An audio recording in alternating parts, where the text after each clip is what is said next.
Class 9-এর মেয়েরা, আজকে আমরা একটা নতুন অধ্যায় আরম্ভ করছি, সেটা হচ্ছে তাপ বা হিট।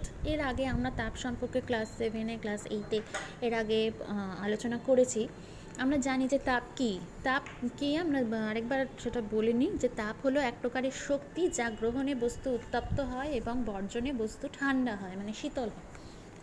তাহলে তাপ হলো এক প্রকারের শক্তি।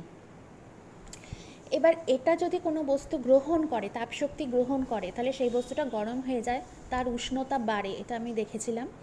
আর যদি কোনো বস্তু তাপ ছেড়ে দেয় তাহলে সেই বস্তুটা ঠান্ডা হয়, মানে তার উষ্ণতা কিন্তু কমে যায়।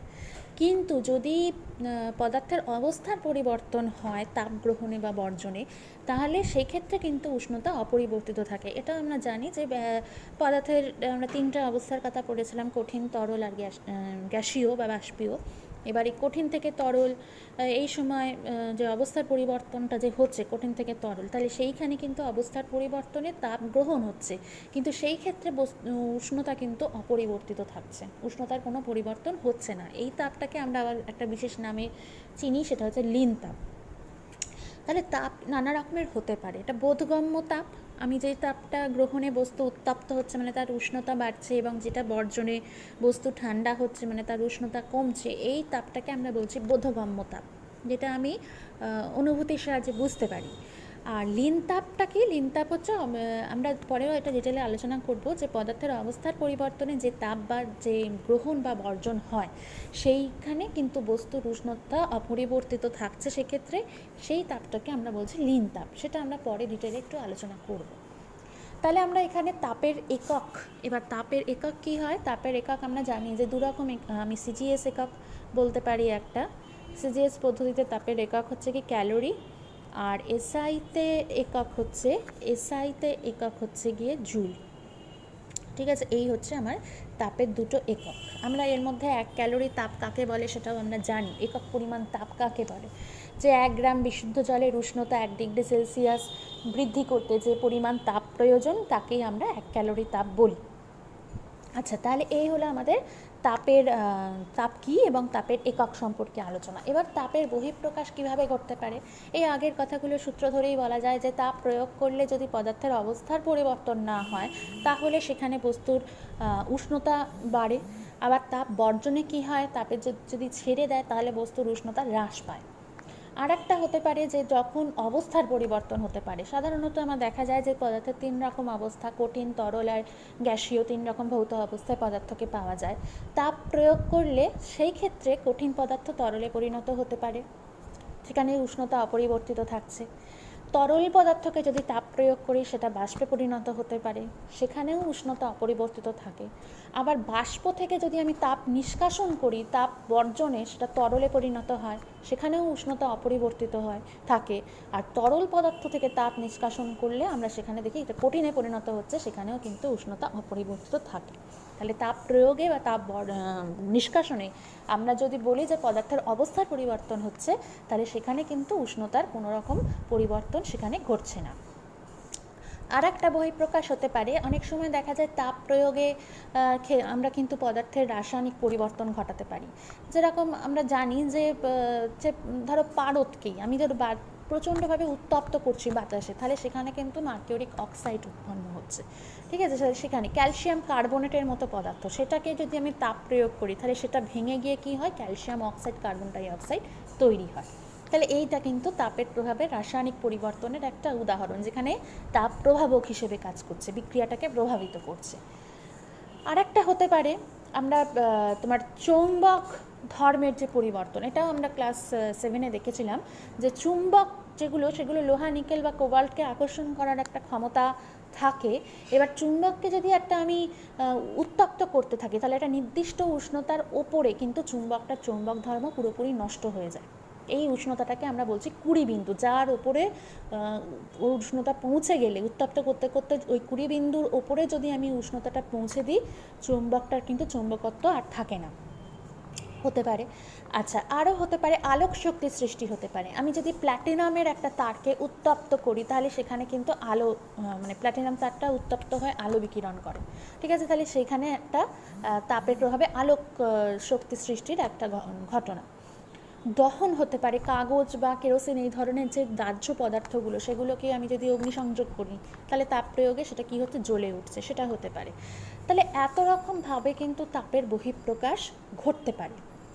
এবার আমি আর একটা জিনিস এখানে, এটা আমাদের প্রতি পদক্ষেপে এটা লাগবে, আপেক্ষিক তাপ। এটা আমি একটু আলোচনা করে দিচ্ছি। এটা আমাদের অঙ্ক কষতে লাগবে, আমাদের নামটা আছে, কিন্তু ক্লাস 8-এ এই সম্পর্কে আমরা পড়েছিলাম। দেখো, এটা আপেক্ষিক তাপ বলতে আমরা বুঝি যে কোনো পদার্থের একক ভরের উষ্ণতা 1 ডিগ্রি বৃদ্ধি করতে প্রয়োজনীয় তাপ, সেটাকে আমরা বলছি ওই পদার্থের আপেক্ষিক তাপ। এবার আপেক্ষিক তাপের ইংরেজিটা হচ্ছে কি, স্পেসিফিক হিট। ঠিক আছে, এটাকে আমরা বলছি স্পেসিফিক হিট। এটাকে আমরা সংক্ষেপে, যেমন ভরকে এম দিয়ে প্রকাশ করা হয়, উষ্ণতাকে টি দিয়ে প্রকাশ করা হয়, আপেক্ষিক তাপকে আমরা এস দিয়ে প্রকাশ করব, স্মল এস দিয়ে। ঠিক আছে, আচ্ছা তাহলে আরেকবার বলি, সংজ্ঞাটা বললাম, কোনো পদার্থের একক ভরের উষ্ণতা 1 ডিগ্রি বৃদ্ধি করতে, একক পরিমাণ বৃদ্ধি করতে যে পরিমাণ তাপ প্রয়োজন, সেই তাপকে আমরা ওই পদার্থের আপেক্ষিক তাপ বলি। এক একটা পদার্থের আপেক্ষিক তাপ কিন্তু এক এক রকমের হয়। জলের আপেক্ষিক তাপ একরকম, লোহার একরকম, সীসার একরকম। এবার যার আপেক্ষিক তাপ যত বেশি, তার কিন্তু উষ্ণতা বাড়াতে তত বেশি পরিমাণ তাপের দরকার হয় এবং তার তাপ ধারণ ক্ষমতাও বেশি হয়। দেখবে জলের ক্ষেত্রে, আমরা জল চ্যাপ্টারে এর আগে বলেছি, জলের আপেক্ষিক তাপ কিন্তু তরলের মানে সব থেকে বেশি হয়। ওর আপেক্ষিক তাপ হয় হচ্ছে 1 calorie per gram degree Celsius. আপেক্ষিক তাপের যে একক, সেটা হচ্ছে কি, এককটা হচ্ছে calorie per gram degree Celsius, অথবা হতে পারে জুল পার কেজি কেলভিন, এটাও কিন্তু হতে পারে, জুল পার কিগ্রা কেলভিন। হ্যাঁ, তাহলে এইভাবে আমরা এটাকে প্রকাশ করতে পারি, calorie per gram degree Celsius or joule per kg kelvin, এইভাবে আমরা এটাকে প্রকাশ করতে পারি। তাহলে আমরা যদি জলের আপেক্ষিক তাপের মানটা দেখি, জলের আপেক্ষিক তাপ হচ্ছে সবথেকে বেশি, আপেক্ষিক তাপের মান হচ্ছে 1 calorie per gram degree Celsius. আর এই জুল পার কেজি কেলভিন এককে হচ্ছে 4200 জুল পার কেজি কেলভিন। ঠিক আছে, এবার সেই কারণে তাহলে আমি জলের উষ্ণতা বাড়াতে অনেক বেশি পরিমাণ তাপ কিন্তু জলের ক্ষেত্রে দরকার হচ্ছে, এবং তার তাপ ধারণ ক্ষমতাও বেশি হচ্ছে, যেহেতু তার আপেক্ষিক তাপটা বেশি। সেই জন্য আগুন নেভানোর কাজে জল ব্যবহার করা হয়, কারণ সেখানে জ্বলন্ত বস্তু থেকে ওই জলের উষ্ণতা বাড়ানোর জন্য বেশি পরিমাণ তাপ ও গ্রহণ করবে, ফলে জ্বলন্ত বস্তুটা খুব তাড়াতাড়ি উষ্ণতা কমে গিয়ে জ্বলনাঙ্কের নিচে পৌঁছে যাবে, অর্থাৎ আগুনটা নিভে যাবে। সেই কারণে আমরা ব্যবহার করি। সেঁক দেওয়ার কাজেও আমরা জল ব্যবহার করি ওই একই কারণে। সেঁক দেওয়ার ক্ষেত্রেও আমরা বলতে, জলের তাপ ধারণ ক্ষমতা কিন্তু সেখানে বেশি, এবং তাহলে জলকে আমি অনেক বেশি সময় ধরে, মানে জলের আপেক্ষিক তাপ যেহেতু বেশি, তাহলে জলের তাপ গ্রহণ ও তাপ ধারণ ক্ষমতা বেশি। আর যদি গরম জলটা যে ঠান্ডা হয়ে যাবে, সেটা কিন্তু বেশি সময় ধরে ঠান্ডা হবে। ঠিক আছে, তাহলে সেই জন্য জলটা অনেকক্ষণ গরম থাকে, তাই সেঁক দেওয়ার বোতলে আমরা জল ব্যবহার করি। আচ্ছা, এই রকম কাজ মানে ঘটনা আমরা দেখতেই পাই ইয়েতে। দেখবে লিকার চায়ের চেয়ে দুধ চা তাড়াতাড়ি ঠান্ডা হয়ে যায়, কারণ দুধের আপেক্ষিক তাপ যেহেতু কম, সেই জন্য দুধ কিন্তু তোমার তাপ বর্জন করতে অপেক্ষাকৃত কম সময় নেবে। কিন্তু জল, যেটা লিকার চা যেটা, সেখানে তো দুধ নেই, জল আছে, তাহলে জলের ক্ষেত্রে আমরা বলছি যে তাপ বর্জন করতে, মানে ও গরম চাটা ঠান্ডা হতে অনেকটা বেশি সময় লাগবে। ঠিক আছে, কিন্তু যেটা দুধের ক্ষেত্রে তাড়াতাড়ি হয়ে যাচ্ছে, সেটা জলের ক্ষেত্রে অনেকটা বেশি সময় নিচ্ছে, সেই জন্য লিকার চা ঠান্ডা হতে সময় নেয়। আচ্ছা, এইবার আমি এই ঘটনাটা, এটা আমি দেখলাম, আপেক্ষিক তাপ অবধি বললাম। এইবার আমি এই টপিকের যে মূল ব্যাপারটায় চলে আসছি, এটা হচ্ছে আমরা পড়ব ক্যালোরিমিতির মূল নীতি। আচ্ছা, ক্যালোরিমিতি মানেই হচ্ছে তোমার তাপের পরিমাপ সংক্রান্ত বিষয় বোঝাচ্ছে। যে তাপের একক আমরা বলেছি একটা ক্যালোরি, সিজিএসে। তাহলে এখানে ক্যালোরিমিতি মানে সেখানে আমরা ওই তাপের পরিমাপ সংক্রান্ত বিষয় বলা হয়। জানবে যে বস্তুর দ্বারা গৃহীত বা বর্জিত তাপ, সেটা কিন্তু ক্যালোরিমিটার নামক যন্ত্রের সাহায্যে মাপা যায়। ক্যালোরিমিটার নামক যন্ত্রের সাহায্যে আমরা বস্তুর দ্বারা গৃহীত বা বর্জিত তাপ মাপতে পারি। এবার ক্যালোরিমিটার মূল নীতিতে কি বলা হচ্ছে যে ভিন্ন উষ্ণতায় থাকা দুটি বস্তুকে যদি পরস্পরের সংস্পর্শে রাখা হয়, মানে আমি একটা বস্তু নিয়েছি এ এবং আরেকটা বস্তু আমি নিয়েছি ধরো এখানে বি, এবার এ বস্তুর আমি উষ্ণতা যেটা ধরছি T1 ডিগ্রি সেলসিয়াস, আর বি বস্তুর উষ্ণতা আমি ধরলাম হচ্ছে T2 ডিগ্রি সেলসিয়াস। আমি বলছি যে T1 গ্রেটার দ্যান হচ্ছে T2, মানে এই এ বস্তুর উষ্ণতা বি বস্তুর থেকে বেশি, এর উষ্ণতা বেশি। তাহলে আমি বলবো যে এই ভিন্ন উষ্ণতায় থাকা দুটো বস্তুকে পরস্পরের সংস্পর্শে রাখলে বেশি উষ্ণতার বস্তু থেকে কম উষ্ণতার বস্তুতে কিন্তু তাপের প্রবাহ হবে।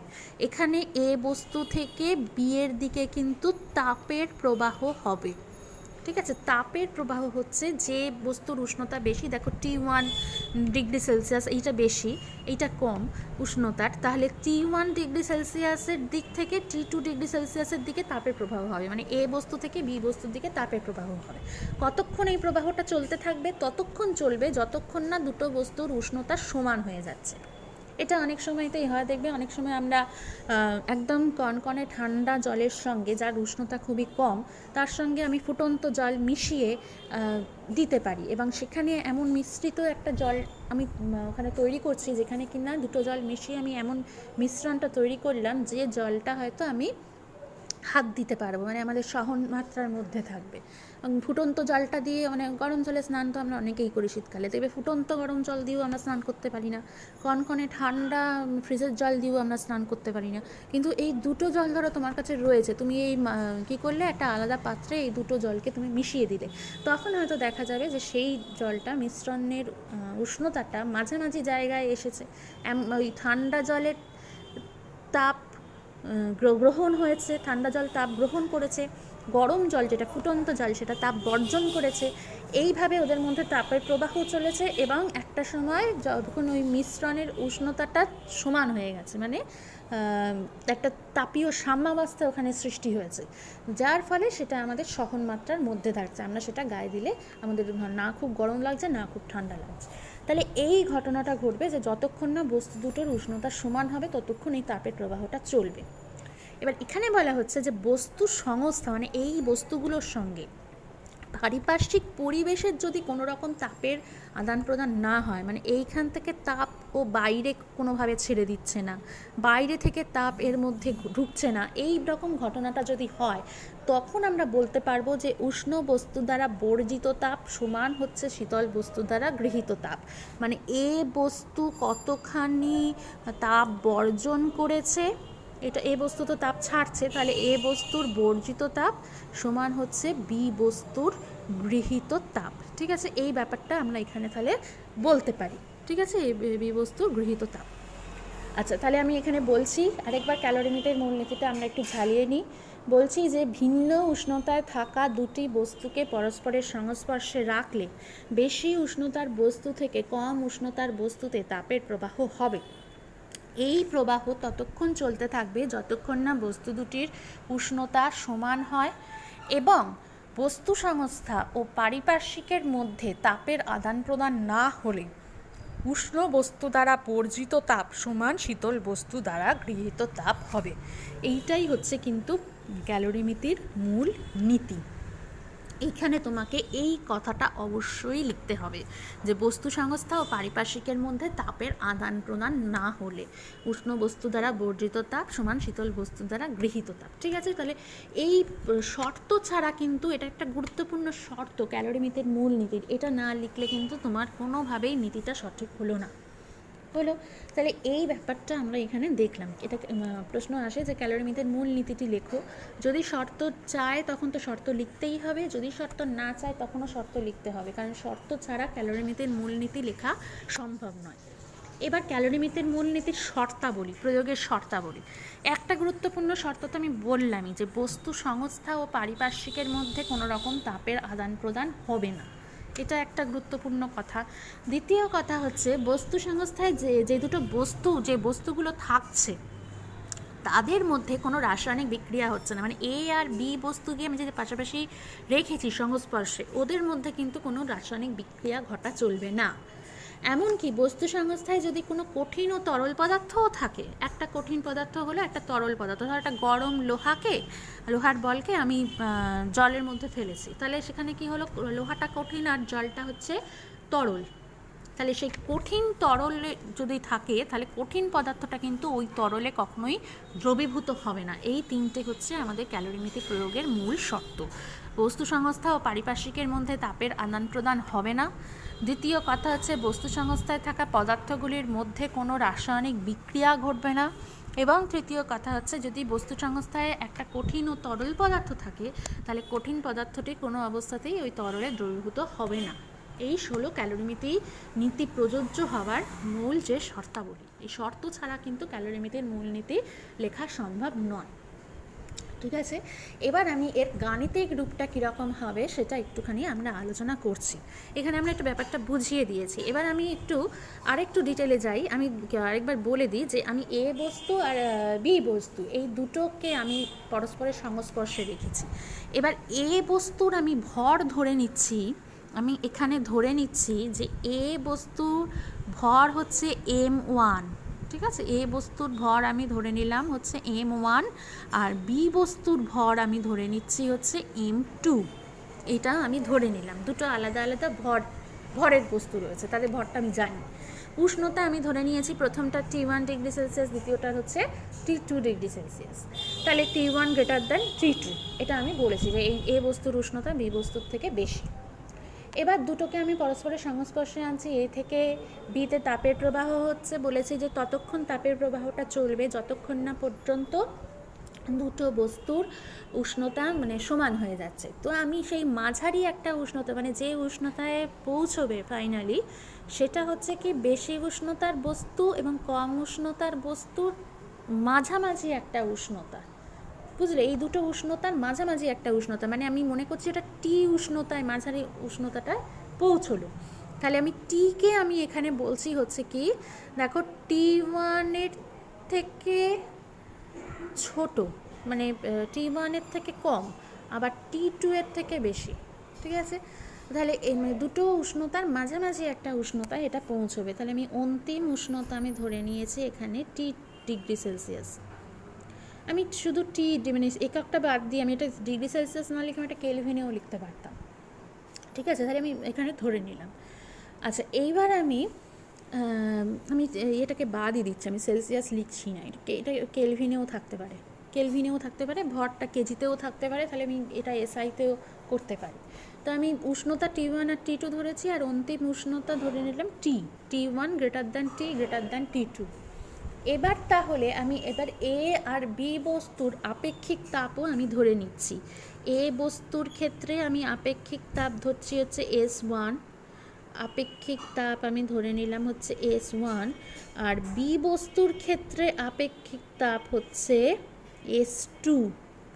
ঠিক আছে, বি বস্তুর আপেক্ষিক তাপ আমি ধরে নিয়েছি S2।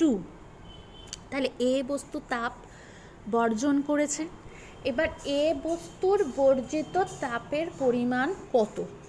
ঠিক আছে, এ বস্তুর বর্জিত তাপের পরিমাণ কত সেটা হচ্ছে, দেখো আমি আপেক্ষিক তাপের সংজ্ঞাটা বলেছিলাম যে একক ভরের বস্তুর উষ্ণতা একক পরিমাণ বাড়াতে 1 ডিগ্রি বাড়াতে যে পরিমাণ তাপ প্রয়োজন, তাহলে সেখানে আমি ধরে নিয়েছি আপেক্ষিক তাপটা S1। তাহলে এ বস্তুর ক্ষেত্রে একক ভরের উষ্ণতা 1 ডিগ্রি বাড়াতে তাপ প্রয়োজন হচ্ছে S1।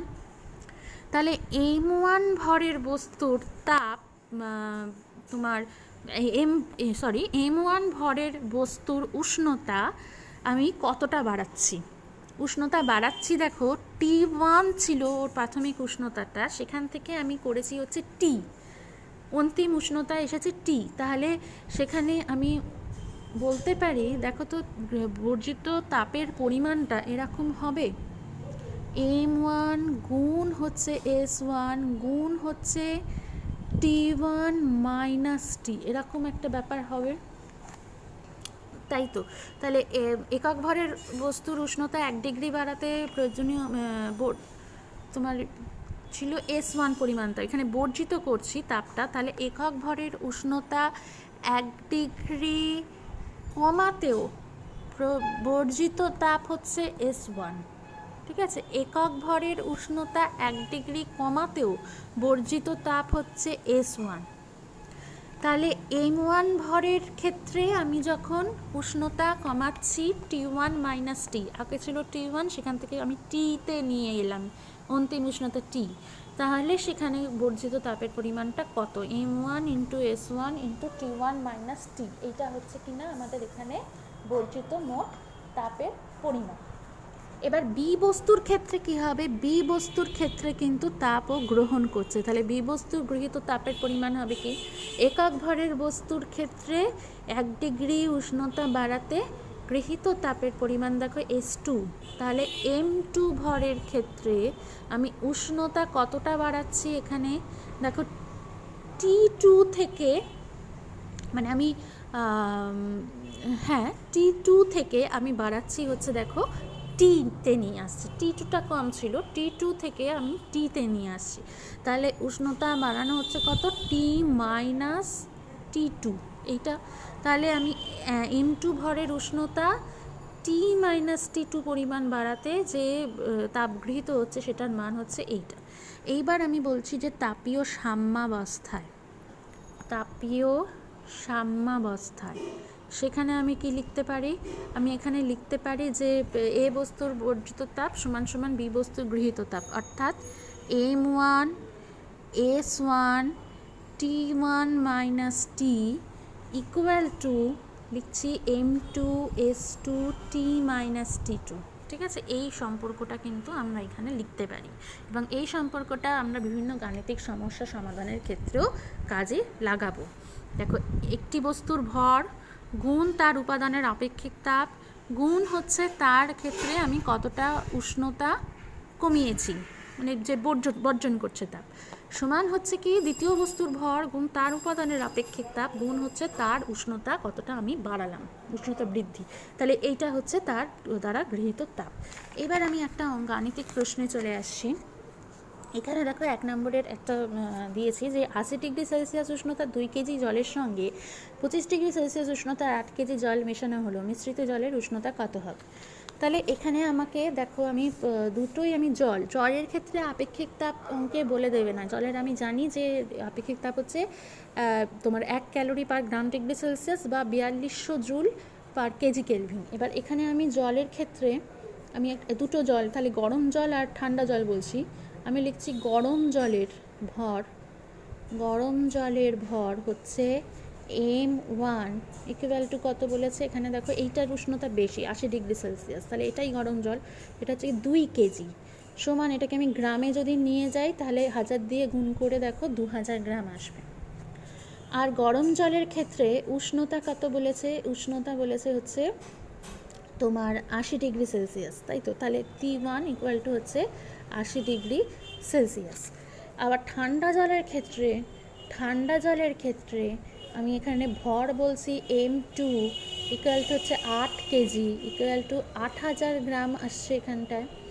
আর এখানে ঠান্ডা জলের উষ্ণতা T2 সেটা আমার এখানে বলা আছে কত, এটা হচ্ছে 25 ডিগ্রি সেলসিয়াস, এখানে এটা বলা আছে। এবার আমি ধরে নিচ্ছি মিশ্রিত জলের উষ্ণতা, আমি ধরে নিচ্ছি টি ডিগ্রি সেলসিয়াস, ধরি মিশ্রিত জলের উষ্ণতা হচ্ছে টি ডিগ্রি সেলসিয়াস। এবার আমি কি করব? এবার আমি বলছি যে তাহলে ক্যালোরিমিতির মূল নীতি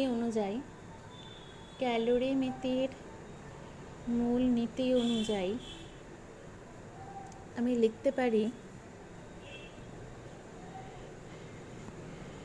যে তাপীয় সাম্যাবস্থায়, মানে হচ্ছে কি যে যখন আমরা একটা তোমার সাম্য প্রতিষ্ঠা করছি সেখানে আমি লিখতেই পারি যে ক্যালোরিমিতির মূল নীতি অনুযায়ী হচ্ছে বর্জিত তাপ সমান সমান গৃহীত তাপ, তাহলে বর্জিত তাপ সমান সমান হচ্ছে গৃহীত তাপ। কে তাপ বর্জন করছে এটা আমরা ভালোই জানি, যে এটা গরম জল তাপ বর্জন করবে এবং ঠান্ডা জল তাপটা গ্রহণ করবে, তাহলে বর্জিত তাপের পরিমাণ এবার আমি বার করছি। দেখো, গরম জলের ভর মানে 2000 গ্রাম গুণ হচ্ছে কত S1 মানে এখানে আপেক্ষিক তাপ, সেটার মান তো আমি বলেছি 1 হবে, জানি আমি জলের ক্ষেত্রে 1 calorie per gram degree Celsius, আর এগুলো গ্রাম আর ডিগ্রি সেলসিয়াসে আছে ভর আর উষ্ণতা যথাক্রমে। তাহলে এবারে আমি উষ্ণতা হ্রাস কতটা হবে, দেখো T1 থেকে কমে আসবে T, তাই তো, মিশ্রিত জলের উষ্ণতাটা এই গরম জলের উষ্ণতার থেকে কম হবে, তাহলে ওটার উষ্ণতার হ্রাস হলো 80 - T ইকুয়াল টু গৃহীত তাপ। ঠান্ডা জল কতটা তাপ গ্রহণ করবে, এবার এর জলের ভর 8000 গ্রাম আছে, গুণ হচ্ছে তোমার ওর আপেক্ষিক তাপ মানে 1, সেটা 1 calorie per gram degree Celsius, আর এর উষ্ণতা বৃদ্ধি, তাহলে এর কিন্তু 25 ডিগ্রি সেলসিয়াস ছিল উষ্ণতা, সেটা বেড়ে হচ্ছে টি, তাহলে এখানে আমি বলতে পারি T-25 এটা হলো। এবার আমি এই কাজটা করব। দেখো এখান থেকে আমি টি কিন্তু জানি না। আচ্ছা 2000-এর এই 3টে শূন্য আর এখানে 8-এর এই 3টে শূন্য, এটা তো আমরা জানি যে ক্যান্সেল হয়েই যাবে। তো আমি এক কাজ করি, আমি 2000টাকে বরঞ্চ এদিকে নিয়ে আসি, যেমনভাবে সমীকরণ সমাধান করে। 80 - T রাখলাম, রেখে আমি এইটাকে নিয়ে আসি 8000/2000 চলে, এটা 2000 তলায় চলে এলো, গুণ হচ্ছে কত T-25, তাহলে এখানে আমার এটাকে কেটে আমার চলে আসছে কত, এখানে 4, সুতরাং 80 - T সমান সমান হচ্ছে 40 - 100, 4 × 25 = 100।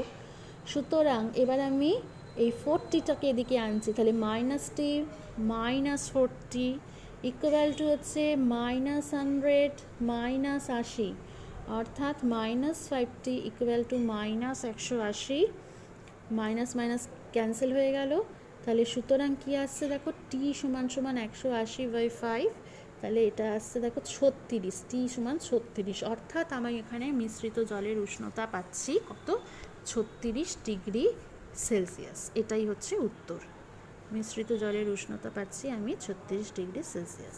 আশা করি এই ধরনের অঙ্কগুলো তোমরা পারবে করতে, আমার মনে হয় কোনো অসুবিধে এখানে হবে না। তাও আমি 2-1টা অঙ্ক আমি পরের ভিডিওতে বলবো।